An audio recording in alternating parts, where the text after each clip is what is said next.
Eh bien bonjour les amis, j'espère que vous allez bien.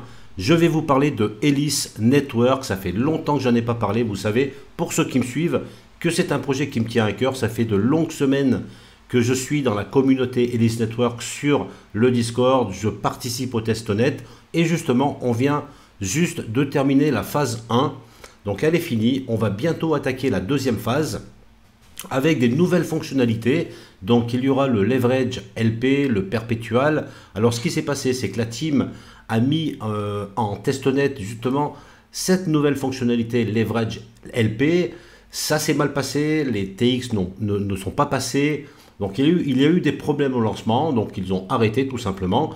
Et là, ils vont tranquillement fixer les bugs, faire de la validation pour nous sortir un testnet, je pense dans la semaine ou peut-être la semaine prochaine. Mais justement, c'est à ça que sert un testnet, c'est de pouvoir justement faire participer la communauté, de voir si ça fonctionne ou pas. Et suivant le cas, eh ben, on adapte, on répare, on fixe les bugs, on fait en sorte que tout sera parfait pour la deuxième phase déjà du testnet, mais surtout pour le mainnet. Alors pour ceux qui veulent continuer à faire quand même quelques actions tous les jours parce qu'ils en ont l'habitude, la seule chose qui fonctionne aujourd'hui, c'est le swap. Vous pouvez toujours faire un swap de vos tokens Atom ou d'autres tokens d'ailleurs vers du token Ellis. Vous pouvez bien entendu utiliser le faucet interne, donc natif à Ellis, mais aussi tous les faucets que vous utilisez normalement pour participer à ce testnet. Voilà, donc ce que je voulais dire, c'est que à la fin de cette phase 1, la team d'Ellis a voulu prendre son temps pour comment dire, mesurer un petit peu la communauté, parce qu'aujourd'hui, on le sait, il y a un fléau dans le Web3, c'est les multi-wallets, c'est les bots.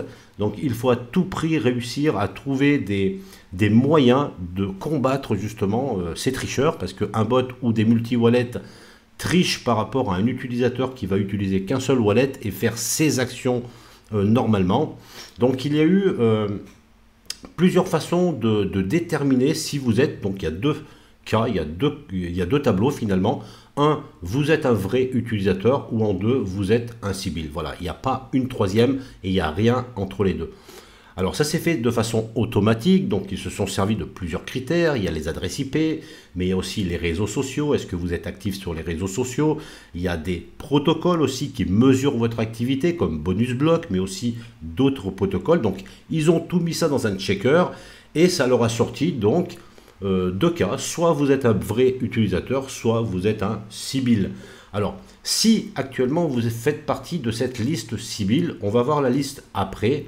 Si vous en faites partie, et si vous considérez que vous n'êtes pas un Sibyl, parce qu'il peut y avoir des erreurs, les méthodes actuelles ne sont pas toutes adaptées, elles ont leurs failles, mais en tout cas, elles ont au moins le mérite de pouvoir lutter contre les bots et les multi-wallets. Donc, il y a des dommages collatéraux, donc il y a des personnes qui participent de façon honnête et pourtant qui vont se retrouver dans cette liste Sibyl. Dans ces cas-là, ce que vous faites, vous venez sur le serveur Discord de Ellis, vous allez voir un brigadier et il vous demandera des choses pour pouvoir vérifier si vous êtes vraiment un vrai utilisateur.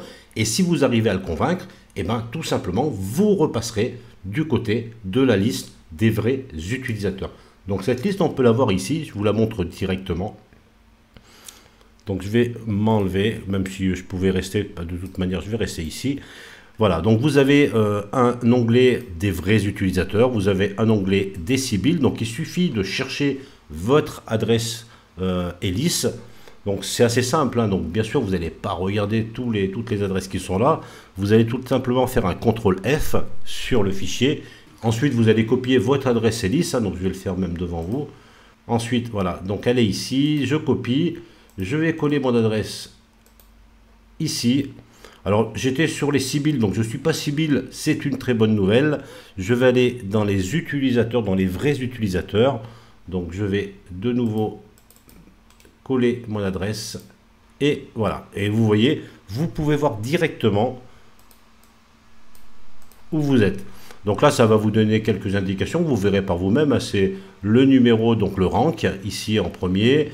Vous avez les XP, je pense ici, donc le nombre d'XP que vous avez fait, le nombre de missions, Et surtout, ce qui va être intéressant, donc là, c'est les référals. Si vous avez des référals, ça vous donne un pourcentage. Donc, c'est divisé par 10. Voilà, donc ça doit vous donner un petit boost finalement par rapport à votre classement.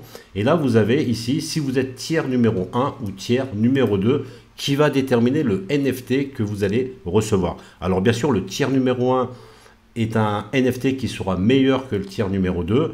Et comment ils ont déterminé les différents tiers? Bon, on va le regarder dans un document. Alors, je ne sais pas si je l'ai sorti, c'est un document donc, sur Mirror, voilà, qui se trouve ici.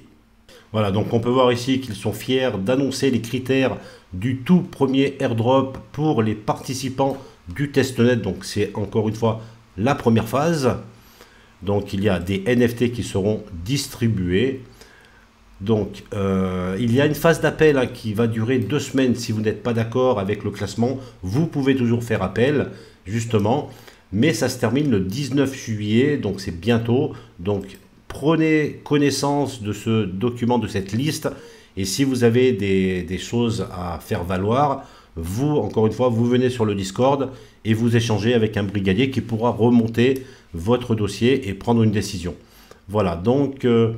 la distribution potentielle, ça sera fin juillet, donc ils annoncent peut-être le 26, mais on va attendre les prochaines annonces pour savoir exactement quel jour ça va être.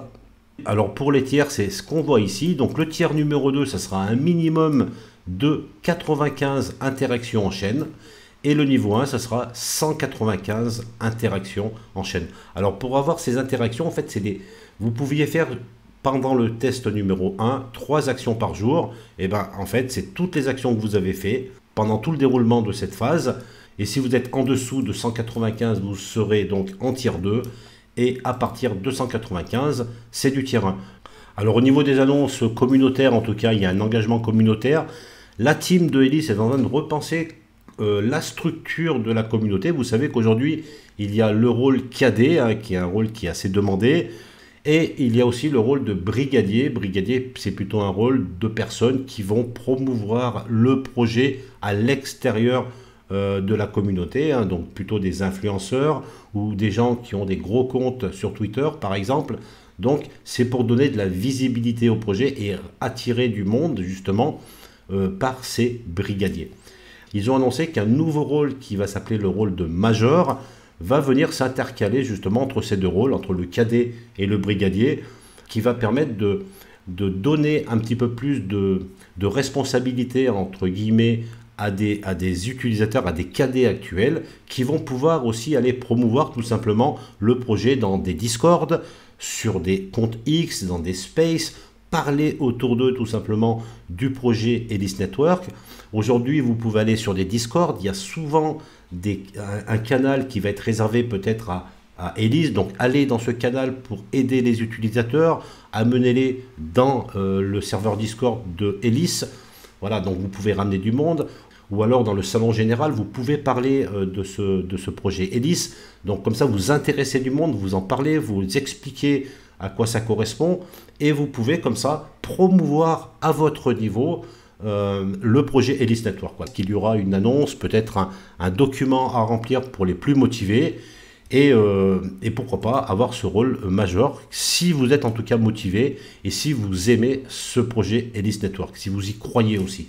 Donc voilà, vous avez le lien ici du formulaire d'appel.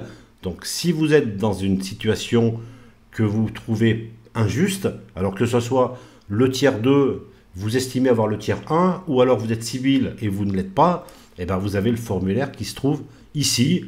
Vous pouvez le remplir et en même temps, vous pouvez, comme je vous l'ai dit, venir dans le Discord. On pourra en discuter. Et bien voilà, on a fait le tour de ce projet Hélice. On attend avec impatience la deuxième phase. Et en attendant, je vous dis à très vite. Pensez à liker bien sûr la vidéo si elle vous a plu. Pensez à vous abonner si ce n'est pas encore fait. Et je vous dis à très vite pour de nouvelles vidéos sur la chaîne Tutoc.